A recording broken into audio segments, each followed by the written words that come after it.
l'épuisement des ressources disponibles en fait, qu'on a dans la construction est arrivé plus vite que prévu.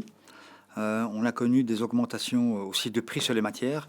Par exemple, l'acier, pendant le Covid, on achetait de la tonne d'acier à 2000 euros la tonne, alors que d'habitude c'était à 1000 euros. Et donc, quand on voit cet épuisement des ressources, ce qu'il est possible de faire, c'est déjà de construire de manière modulaire. Ce qu'il est possible de faire aussi, c'est d'utiliser du circulaire, c'est-à-dire du réemploi. Donc ça, c'est une deuxième chose. Et donc la construction modulaire et avec du réemploi, et si en plus on le fait hors site, c'est déjà pas mal. Pour aller encore plus loin, ce qu'il est possible de faire, c'est carrément aller au-delà. C'est-à-dire que dès lors qu'on commence à faire de la construction sèche, donc avec des éléments qui ne sont pas collés, qui sont assemblés et qu'on peut désassembler, on peut donc prolonger le cycle de vie des matériaux. Ainsi, les bâtiments deviennent des véritables banques de matériaux.